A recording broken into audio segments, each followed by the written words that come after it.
And I got this question yesterday from Peter in Miller.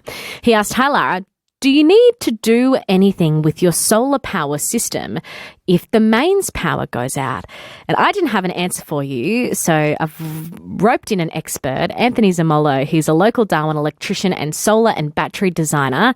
And I caught up with him a little bit earlier, and I started by asking him to get into the weeds a little bit for you and I.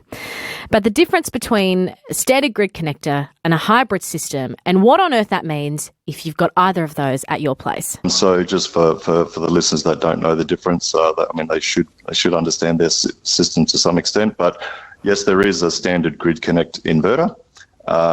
They have internal protection settings so that if the power is lost during the event of an outage, these systems will automatically shut down, and the solar system will shut down with it, and obviously won't be able to supply power to the home.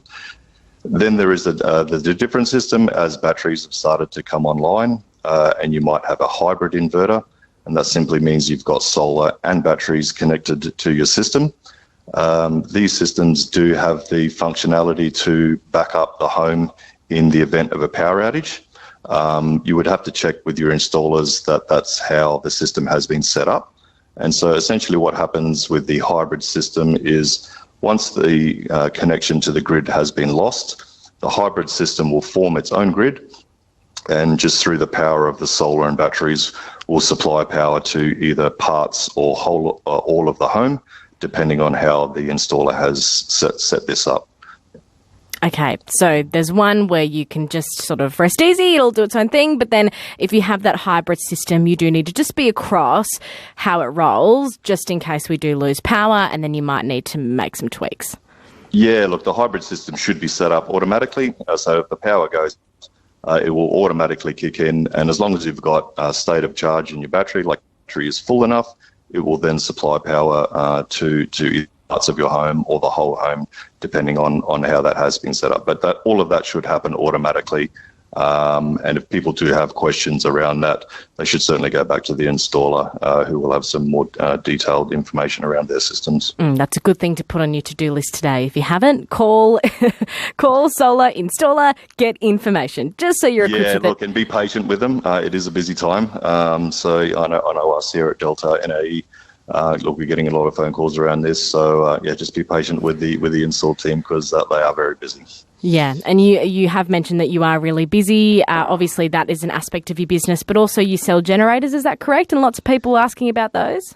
Yeah, look, Delta NAE has been around for 50 years up here, obviously with power solutions.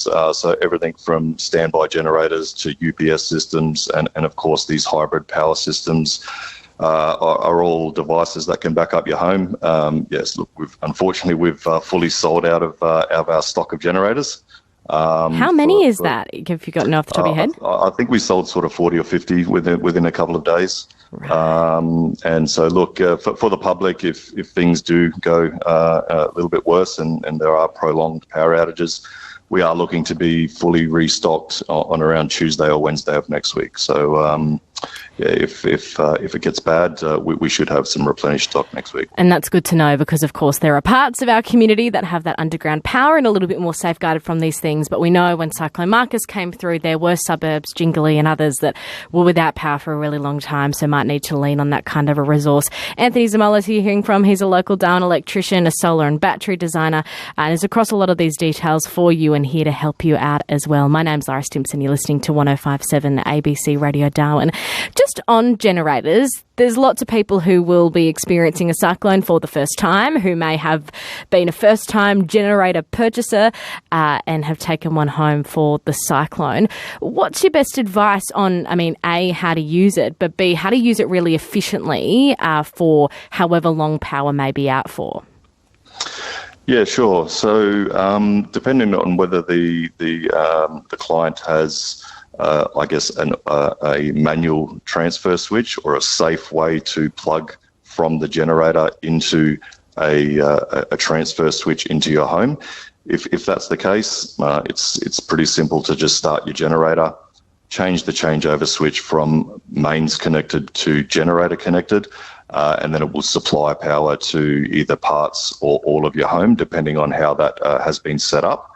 Well, the alternative is, which a lot of people do if they don't have the transfer switch installed, is the old-fashioned way, just running out leads and plugging it into your fridges, freezers, or the essential circuits within your home. So depending on obviously the size of your generator will determine what it can back up in your home. But look, they've got fuel tanks on them, and generally small sort of 2 to 5 or 6 kVA generators will generally have around a 4 to 8 hour runtime on their fuel tanks. Obviously storage of some additional fuel or diesel, depending on the unit you have, could be beneficial in a prolonged outage. Yeah, and that's important to know if you're going to a petrol station today to get, filling up your car, you've got a jerry can. If you've got a generator, then you'll want to be thinking about that as well. Better to have it than to be looking for it if the time comes. And certainly now's the time to just check the function of the generator. If they haven't been used for a period of time and they might have dirty fuel systems, etc., and you go to start it, it can cause some headaches. But certainly run them now. Make sure that they are working rather than last minute as you need it. And it's a great tip. And I know we, Cyclone Fina, used to live in Nhulunbuy, and we used to have power outages all the time. So the generator got a huge workout, and we used to just switch on the fans. We do fans and power points, so you could do all your fridges and freezers, and you just have the fans on to keep things a little bit cool.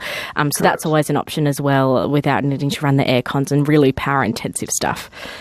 Is there any other bits of advice, obviously, before I let you go back to a very busy day, that you would give people who are maybe thinking about their solar and are curious about that, or just thinking even the best way to conserve power in these kinds of situations? Would you have any final bits of advice for top enders?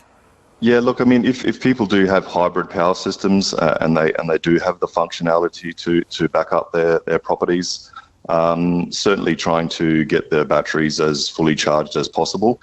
Look, each inverter manufacturer does allow different sort of settings, and it quite could be possible to actually fully charge the battery and tell the hybrid system not to discharge over the next few days, which it would typically do to obviously cover the load of your nighttime consumption.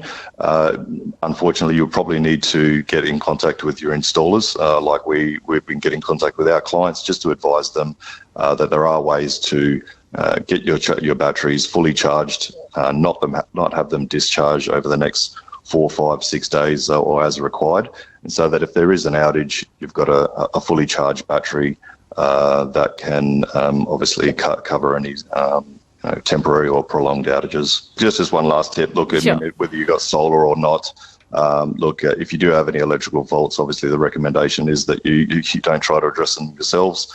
Call through to your local electricians. They'll come and make sure it's everything's safe, and if Power and Water needs to be engaged from there, they can potentially do it on your behalf. But yeah, just stay patient with all the services and technicians. It can be a busy period, but we're all here to help. Yeah, and I guess that best advice is if there's something wrong, don't try and fix it yourself. Just be patient. Just wait until someone can come out to you. Yeah, that's it. Excellent stuff. Anthony, thanks so much for your time today. You're welcome.